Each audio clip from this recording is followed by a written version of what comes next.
I think we got the best fans in the league. The Arrowhead carries the torch for being the best fans in the league. Some of the loudest ones and the most fun ones. So The atmosphere, the fan base, the support groups had an impact on our season. This fan base is dialed in. Like I'm gassing you guys up and gassing up the state of Utah, but it's the truth. You guys have one of the best fan supporter groups. I'm going home to play for my hometown team. Looking back to when I was 10 years old, that's every kid's dream. Welcome to another episode of the Arrowheads podcast. We are your official podcast of the official supporter group of the Archers Lacrosse Club.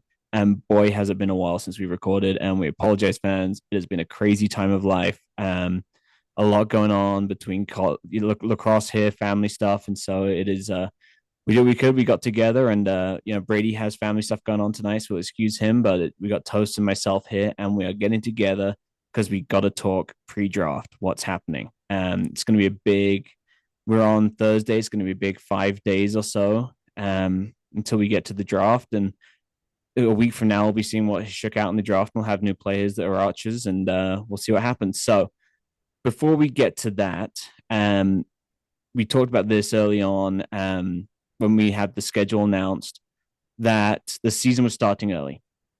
And we had questions of what the overlap was going to look like. And I've chatted with a couple of players. I was in New York a few weeks ago and met with some of the guys and asked them just do they have any idea? And it's there isn't really a strategy. It's going to come down to signing extra guys, which we've seen. And it really means rosters are kind of up in the air at the moment. Which also puts the draft in question because it's who do you draft and when can you get them? But Toast, you've kind of done some digging here into the NLL and seeing really kind of who's in the playoffs and who's likely to be around and who's not likely to be around. What does it look like for the Archers? Yeah, to be fully transparent, I don't know box at all. I'm not really an NLL guy, so I've kind of just been going through our roster currently, seeing where guys are at. So I may say some wrong things here. I've tried to be as thorough as possible. So starting off kind of from our offensive side of the ball, we're not missing too many guys. In fact, we may not be missing anybody. So Connor Fields plays box, but I think he plays for the Nighthawks. Yep. And they're kind of a bubble team right now, kind of a lower bubble team in terms of making playoffs. So the hard part with the NLL right now, from what I can tell, is they have about 2 weeks left of regular season before they go into playoffs. So, and I think they take just the top 8 teams, and I think 6 so far have clinched the playoffs. So, so 6 have clinched, 3 are out, and that leaves 1, 2, 3, 4, 5 teams kind of on that bubble for the final 2 spots. So, anyway, Fields' team isn't looking like they're in a great position, so wouldn't be surprised if he's with us day one, which would be great. Yeah.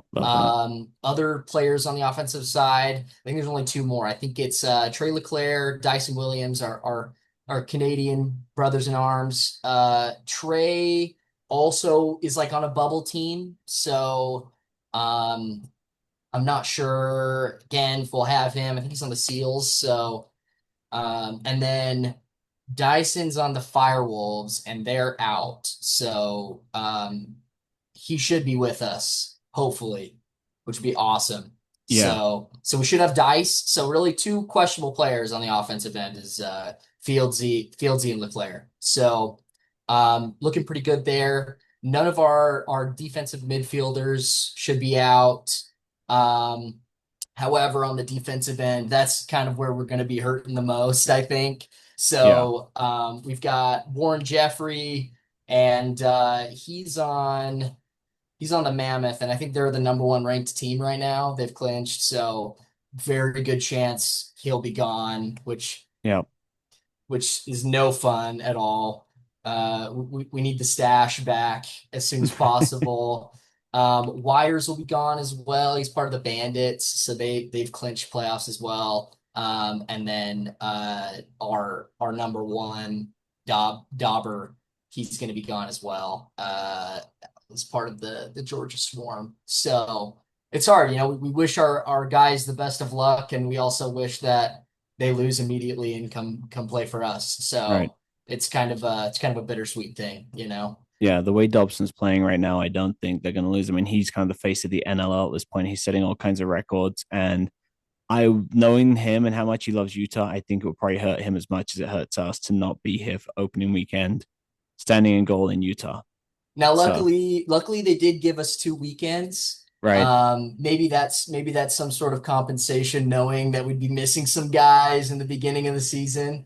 But we'll for sure have everybody for 1 weekend as long Yes. as we make it to that semis. Yeah. But Well, if Dobson keeps um, playing the way he is when he gets back, there'll be no doubt of that because he is locking guys down in the 100%, NLL.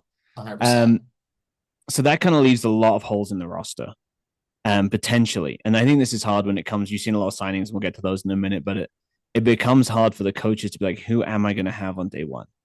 Right. Because And you just don't know. And so, kind of like I said, we know really for sure some people and some people on the bubble. And so, you kind of getting to recruit guys and put them on the roster that we don't know what that's going to look like on May 9th. right. And with that, not too long ago, we heard the news via Twitter/X that Haas retired, Yeah. or I guess not retired technically, but just that I think he's got his rights to the Canadian Summer League, and Yeah. anyway, he won't be with us this summer, which brutal hit for us. Yeah. That's that hurts. Taking away not only our best poll, but the best poll in the league. Um, definitively winning that award. That sucks. That's hard. So Yeah. missing Haas and probably missing Warren Jeffrey to start the year out, like two starting polls. That's gonna be rough. So we've got some holes to fill for sure. Yeah. 100%. And I'm sure all the players listen to like we talk about, but for Graham Hossack, like we totally understand, like he's just had a kid. You want to spend more time with you, like to take an entire summer traveling the USA. They've just been traveling for box. Like you want to spend some time with your family. Yeah, we're both dads. 100%. Like you totally get that. Like there is that idea of like you want to be with your family so your kids grow up. So I totally respect that decision. Like, and I'm glad that he can do that for his family. So we'd love to Yeah. see him back one day. Maybe he changes his mind. Maybe listens to this because man, those Arrowhead guys are super Yeah, I cool. We want mean, to give him one more go around. I guess there is kind of the question mark, right? Like, does he come back? Is this it for him? Yeah. It's hard. It's like if he isn't coming back, like I feel like we'd want to throw some sort of celebration for Haas for all that he's done for the team. But Yeah. but there's still kind of that question mark. It's hard to know, but we'll be cheering for him either way. Yeah, for sure. Which is super interesting. That leads us into a couple of things here when you look at guys that we've signed. So there's been a lot of, I think, for all the teams, kind of this signing motion of just like, hey, we're signing players onto the roster. And part of me thinks like we're going to have a massive roster going to training camp, and that will get whittled down over time. And then guys will get put on the, inactive list, or they'll be traded off in the season as guys come back, which kind of sucks. Or they Right. have a chance to own their spot, right? I was gonna say one of the kind of exciting things about this is it does open up opportunities for guys who maybe haven't had that chance before, For sure. for guys to really impress. Yeah. I mean, based on how our offense looked last year, I know we dealt with so many injuries and everything, but maybe there's a couple guys that we signed that maybe step up and look like they Mm-hmm. could be some guys that fill some gaps for us. It's hard to Yeah. know. It'd be nice if they let him just keep a bigger roster for the season because that did hurt us last year. You have a couple of guys go down, you're like just trying to patch holes, Right. and make things work. So let's talk through this first guy that we signed, CK Jankola. What's your Yeah, thoughts? so Midi, uh young guy, I think graduated just recently from Wesleyan. So we got a D3 stud coming up. You don't see that too often. You don't see too many D3 guys. If you do, it's the cream of the crop. So I'm excited for this. I'm excited to see a D3 guy come through the ranks. Could Yeah, be some exciting stuff. I'm with you. And it feels like, we've always talked about this, right? With Coach Bates, he picks his guys based on a lot of factors, but number one being kind of culture fit. And so you Right. look at a guy like this, you're like, D3, we all like, I love Mason Woodward when he got drafted, we're like, who's Mason? Like, round one pick, and you're like, what is going, but it turns out to be awesome. Like, you kind of trust in Coach Bates's like personnel management there to be like, yeah, D3 guy, we know he's got the skills we need to play a position we need and to, do a job. So Yeah. excited for that one. Right after that, 3 days later, was Tommy Stahl. Paul, thoughts on Tommy? Yeah. So currently on our roster, we've got him. It looks like he's rostered as an LSM right now. Yeah. 5'9", also young guy. So one of the things I think we're both kind of anticipating, just looking at our roster currently, Mitchell Dunham is a guy that we drafted last year for the defense, and he didn't necessarily. I don't know if he got much playing time, if any. Maybe he stepped in once or twice. I can't quite remember. Um, big boy lefty stud, right? He was on that Richmond team last year. He was awesome. And so it's cool that we're pairing him with I'm anticipating that Dunham starts. So pairing Stoll with him, I think is a good idea. Get a couple guys that already have some chemistry. I like it. I'm Yeah. excited for it. Well, especially with Warren Jeffrey potentially being out, you replace a lefty pole with a lefty pole with Dunham. Yeah. You're right in Yeah. that position. So yeah, it'll be interesting. And he's definitely Stahl's gonna be probably a different makeup to Mason. I mean, Mason's really tall for a LSM. Tommy Right. Stahl is 5'9". So he's definitely Right. going to be a much different, and he's a righty versus a lefty. So it gives you some options there. Yeah. Definitely different looks as we face Well, people. So that's kind of what Robbins was for us last year. yeah, Robbins was kind of running that LSM spot with Woodward, and he also was kind of a shorter guy, if I remember correctly. So there seems to be something about that pairing that maybe yeah, we like. for sure. Then on April 2nd, we signed Gannon Matthews from the Chaos. Yes, Thoughts on Gannon? he's listed as an attackman. Yeah, And it looks like played at Ohio State, young guy as well. plays with both hands, but looks things righty and a lefty. Yeah, So I'd love to see it.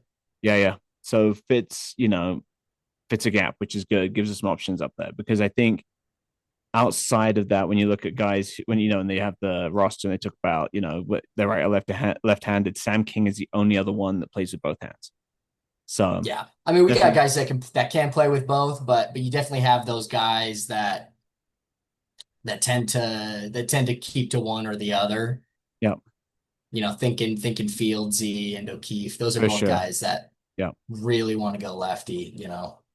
Shout out to Mac O'Keefe's dad who reached out to us. Sounds like they're going to be here in Utah.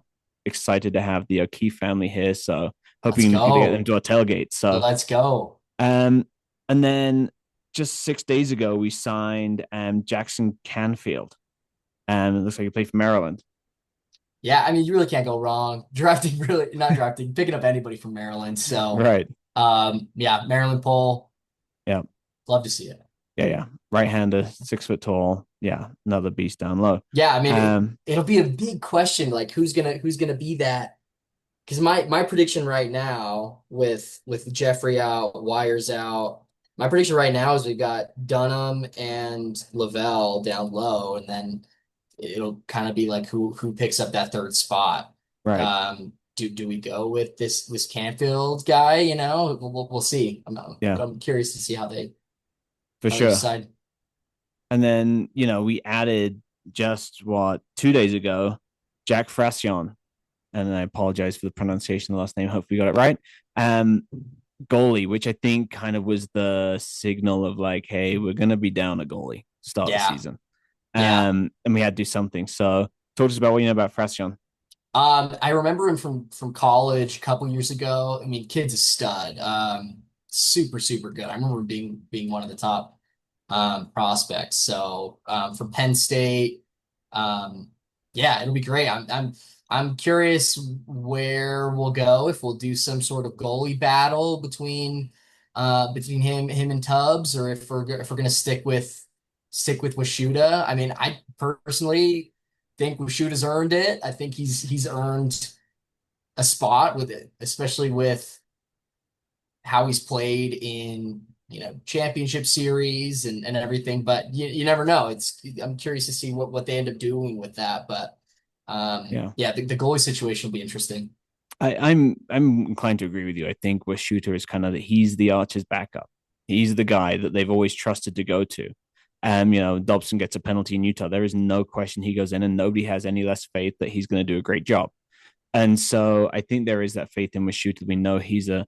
I think people said it before. He could be a starting goalie on any other team. Yeah.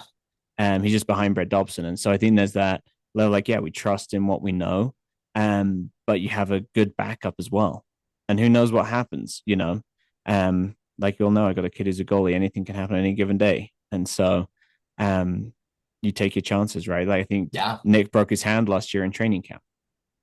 Goalies that happens to all the time. A freak, something happens, so it's great to have two good guys there, in Yep. Dobson's absence. So. Yep. And then just 6 hours ago, they announced Ethan Till signed him on Another another poll. poll. Doesn't surprise me. Poll seems to be our biggest question mark right now. Another interesting thing we talked earlier about us signing Stoll and having that kind of Richmond connection. Till having that Penn connection with a guy like Lavelle and a guy like Piper Bond. We've got now a few guys from the same colleges. It definitely seems like Bates has been reaching out to his guys saying, "Hey, we've got some spots to fill. Like who are the guys you trust the most? Like who are the guys you want to bring in?" So I imagine this is just my theory, but I imagine Lavelle's saying, "Hey, I've got this guy Till that I played with who's a stud, So, and they already have that instant chemistry. So that's what I'm thinking. So I mean, we'll see what happens there, but could be good. Right. Which begs the question. We now have 6 polls at close D Yeah, signed and 2 LSMs. So either we unknown, obviously Warren Jeffrey, we know like they won't be there, so that puts us to 5. That's still a big room of polls, you yeah, know. yeah. A Um, lot of polls, but yeah, I think it'll just get whittled down as time goes on. yeah, and so it'll be interesting to see who lands those spots because you're right. I mean, I think Brendan Lavelle is the only solid one in here right now, Yeah, and I and mean whether we're gonna talk about this in a second too, but the draft, right? This isn't even including guys from the draft, and we're gonna have at least 4 guys, maybe yeah, 5, 6 that we pick up from the draft, and there's gonna be a whole. I'm assuming similar to previous years, where there's gonna be a whole training camp. It'll mhm. be interesting to see what happens there. Yeah, 100%. And so it'll be interesting when you got like say we talked about Mitchell Dunham being a lefty and plugging that spot. But Cam Wiz is also a lefty. Yeah, And so it's like you got a couple options there and let those guys battle it out. and But Myers is one of those guys that you can kind of play anywhere. Like yeah, he's I mean he plays box. I know I know he's an amazing box player. So it's like kid can play with a shorty, he can play with a long pole, he can play LSM defense. Like yeah, he's kind of our jack of all trades on defense, so we can just plug and play anywhere. yeah, which will be fun to watch. You and I talked about this. I mean, you last year, Brendan Lavelle, amazing rookie season. And Yeah, playing alongside, Haas and Warren Jeffries, some more senior guys the start of the season, our most senior players, with the most experience is going to be Brendan Lavelle on defense. And so, you yeah. know, To it, start, he did himself so much justice last year, kind of that one-on-one and the physicality, which really leads you to say, hey, look, he's a guy that maybe potentially drafted knowing that Haas was going to be year to year yeah, and could fill that gap and become that leader on the defense. So with like Savith and Till coming in, where it's like he trusts a guy to play on his, right hand side, right, great. Like we now have some instant chemistry, which I think you need in I mean, you're a defensive coach. You play defense. You need some amount of chemistry to happen very right, quickly. right. So anyway, yeah, very very interesting times in the PLL. You see guys being signed. I mean, even though Dylan Ward went over to the Redwoods from the Phillies, and then Right. Miles Jones is now playing for the Water Dogs. Like Yeah, there's it some big signings happening right feels like now. everything's gone a little crazy right now. So everybody's rosters are absolutely up in the air and blowing up. And like you said, it's giving opportunities to guys that maybe we wouldn't see. So that's Yeah. super exciting. Um, but let's flip to the draft because obviously that's the big thing coming up next week. Archer's number one pick, which we all thought, Joey Spallina, that's what's going to be. Man, did it get blown up yesterday. There was remind me who it was that put the board out on this. I think Zach Carey did like a mock draft. Yes.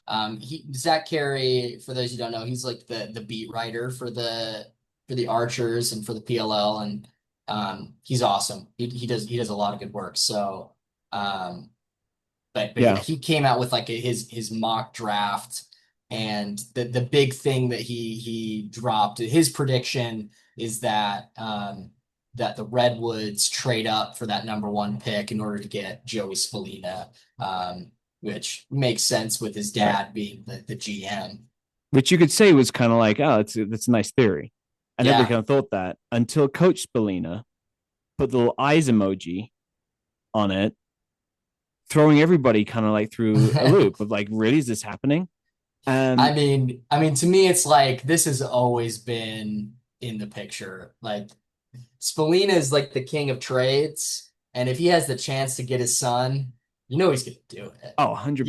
100%. He's gonna do it. And the question is, what's he gonna pay for it? Right. So that's a question I asked on Instagram today of our followers and said, hey, what would you want if we did make this trade? What would you want? And so Beck Marsh said Redwoods round 1 and round 2 this year, and the Redwoods already picking up. I mean, when the whole deal with I think they're already giving away draft picks, aren't they?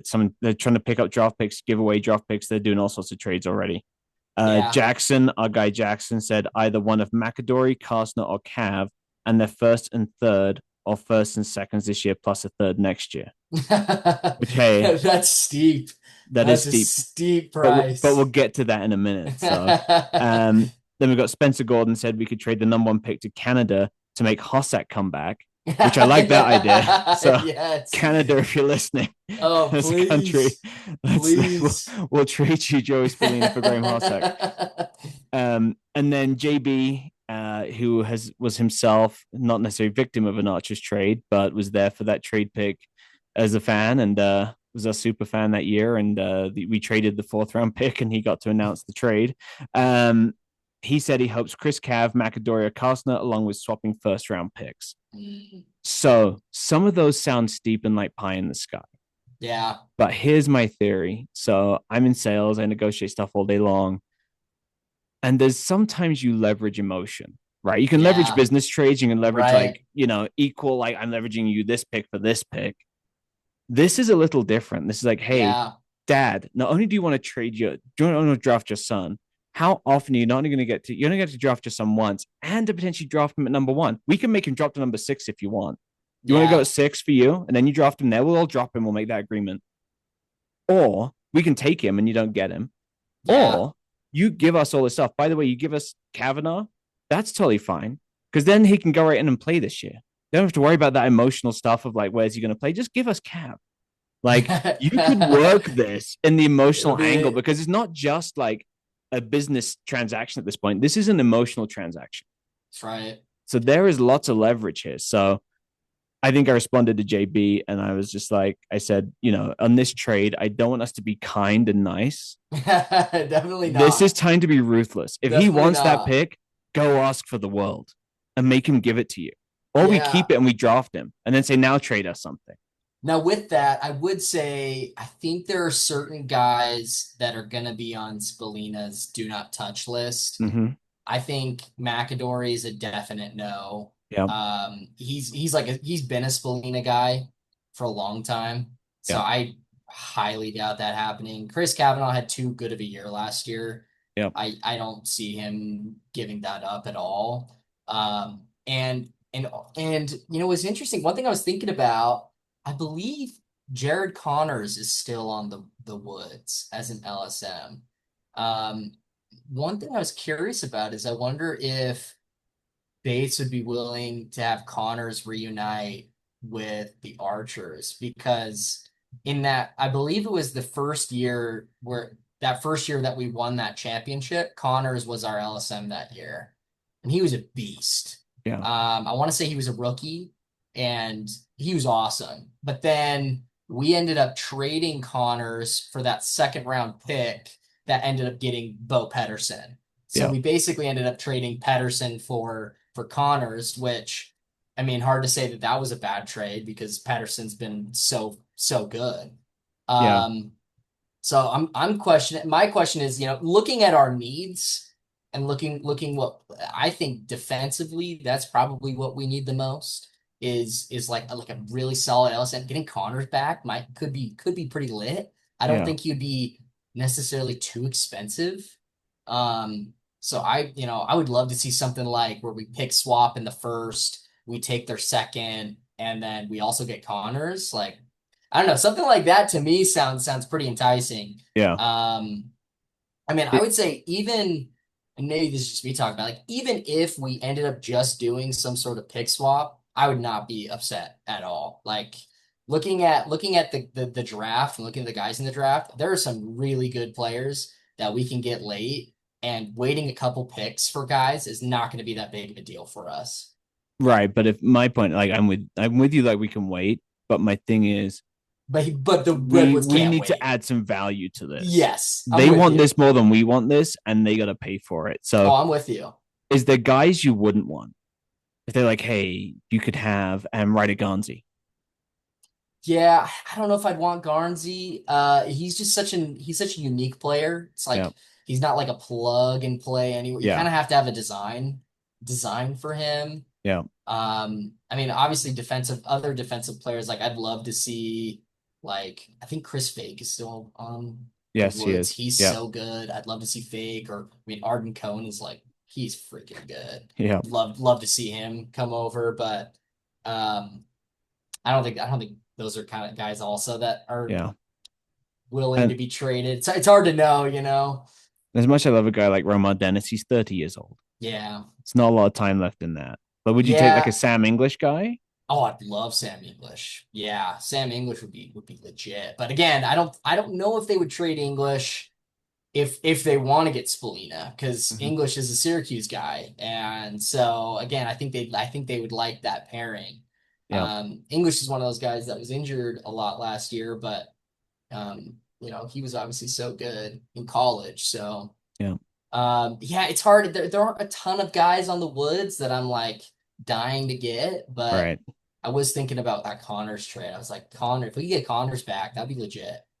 Part of me Um, looks at it too and looks at that trade of like if they gave people up, like I want it to hurt a little bit. Like you in a definitely sense of do. like, I don't want you to take the number one pick and have it benefit you without hurting you in the same fashion. Like it can't be like we give this pick up and the Woods just get eminently stronger Yeah, because we give it up, right? You have to take that into effect too of like, I want all this stuff, but also you can't let somebody who's a conference rival take the pick and get stronger and better when we don't, if we're not going to maximize it. You know what I mean? Like this is right. competitive at this point. Like this is a chance we have if they really want that pick to make them pay for it.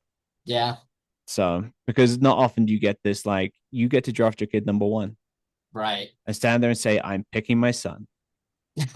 Right.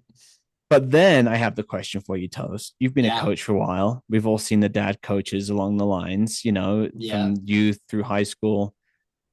When you're in the pros and you pick your kid, what does that say to everybody else on that attacking line? It's definitely, there's always some weird dynamics there. There's always weird dynamics with dads as coaches. I mean, it's hard. I think in the professional league, it's probably different. It's probably fine.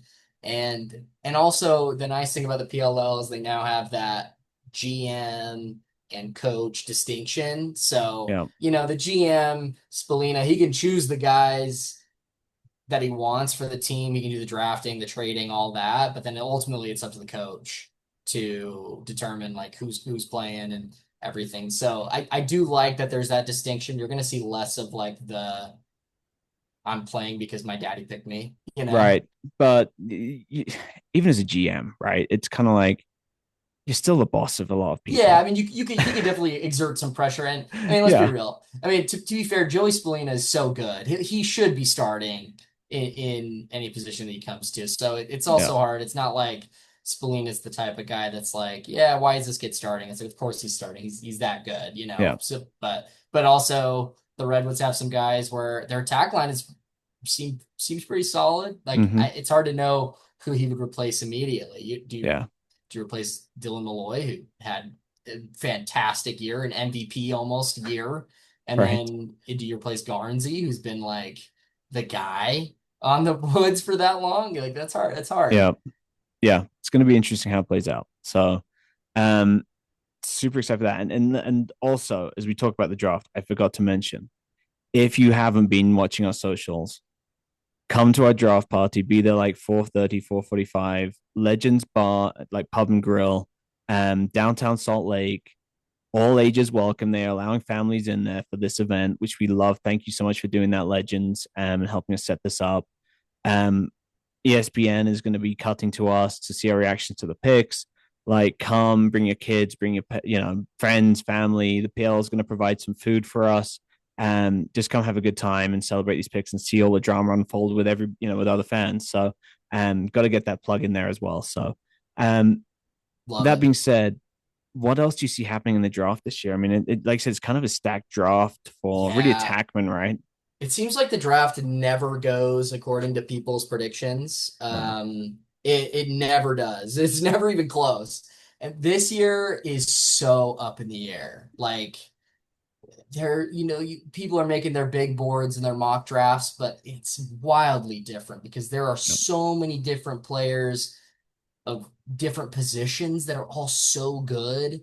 Um, just kind of looking, I mean, obviously, I think looking at our team and our roster, I think our biggest need is defense. Yeah. Just we don't know what's going to be happening with the defense. With Haas out this year, with Jeffrey potentially being out for the first few weeks, like that's massive. So having a poll, like a solid poll that we can throw in immediately, it's going to be a big deal. Now the hard part is there are a couple polls that started off super high in the draft board, but now have gotten injured. And now they're question marks. So like Will Schaller on Maryland, who's stud poll, one of the best polls, probably the best close defenseman in the league in the college world right now. He's been kind of injured. So it's like, how ready is he going to be? And then Bobby Van Buren, who was like the number one pull before that, he like tore his ACL before the season started for Ohio State. So it's like is he going to be healthy at any point? Probably not. So his draft stock has fallen immensely. So now the question, now it's like, who do we pick up? There's still some good defensemen, but is there going to be a run on defensemen, or is there, it's also kind of dependent on what other teams jump on. We kind of saw that last year where I think there was a big run. I don't remember what position it was, but we just saw like all these teams drafting. I think it was maybe defensemen, and it was just like this big run. And I think that's also kind of why you saw some of these like bigger name guys like Kavanaugh fall later. And so really interesting. There are a few guys I really like. Now Aiden McGuire is a D mid. He's like the best D mid in the class by far. He's number one on Lamberti's big board. And the hard part is D mid is probably the last position that we really need. Yeah. But man, that kid is so good. That kid is so good. So like I wouldn't mind picking up him. Weishar is awesome. He's so good. Spallina, obviously, we've been talking about him. Like getting Spallina's massive. Silas Richmond is kind of like a righty Connor Fields.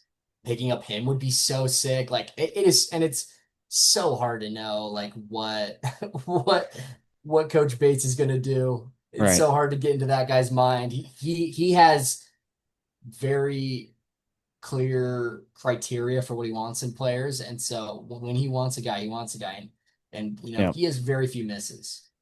100%. And I think it also brings up the question, do you take a guy that I need now?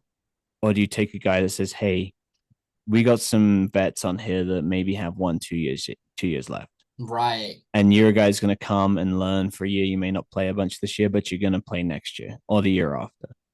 And Yeah. because you have to build for the future too, you can't just be like reactionary. And Yeah. so when you've got really good guys in the draft and you're like, hey, this I already have somebody good in this position, but they're potentially a year or two away from retirement, do we just take them, you know? Right. So that's always a tough one too. So much again, I wish they would just let you have much bigger rosters where you're like, hey, I've got deep, take everybody.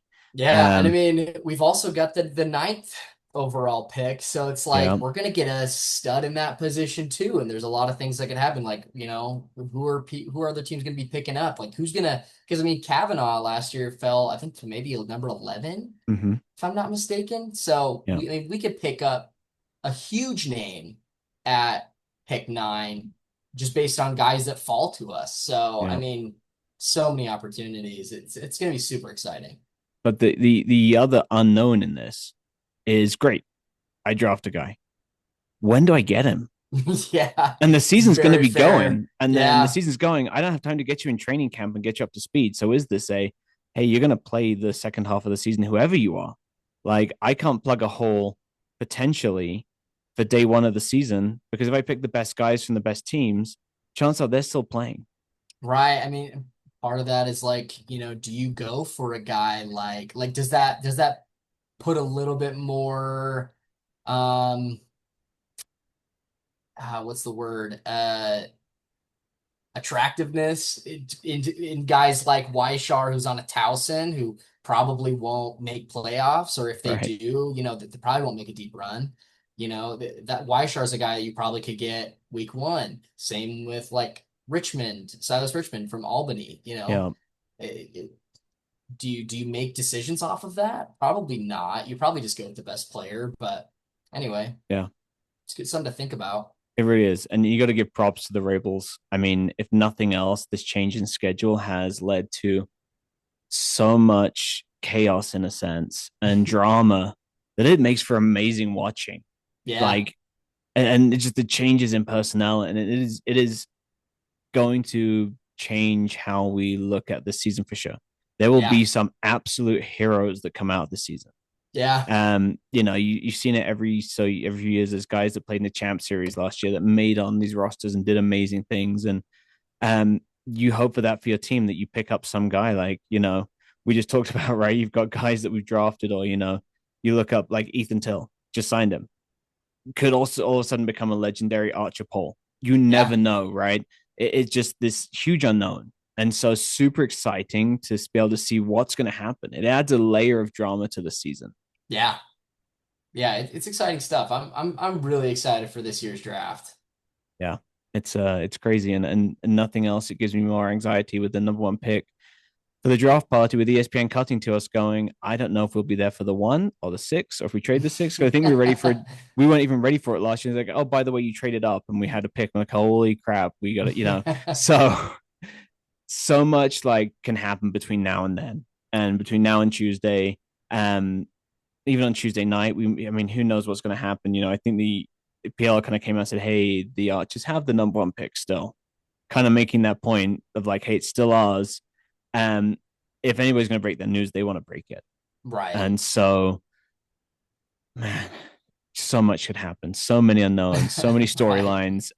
It's going to be exciting times. So, Hey, um, and one thing I do want to shout out real quick as well is that there are a couple players on the Utah lacrosse team who are going to be projected, at least I think, to get drafted. Ryan mhm, Steins, attackman, and Nico DePonio. I'm probably butchering that name, but defenseman. He's a stud. So anyway, it's just something to look forward to.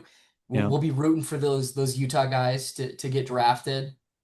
for sure. Yeah, and that's congrats to those guys. I mean, I think to see I mean, Utah lacrosse in general, we talk about Utah lacrosse as a whole, but the Utah Utes lacrosse, to see them having guys getting on the draft board is amazing and doing amazing things this season. So props to them and just helping us put the state on the map. And man, how cool would it be if we picked one of those guys up or both Oh, of it'd be them? so Like, sick. So sick. just I would love to saying, see Steins in an Archer's jersey, yeah, dude.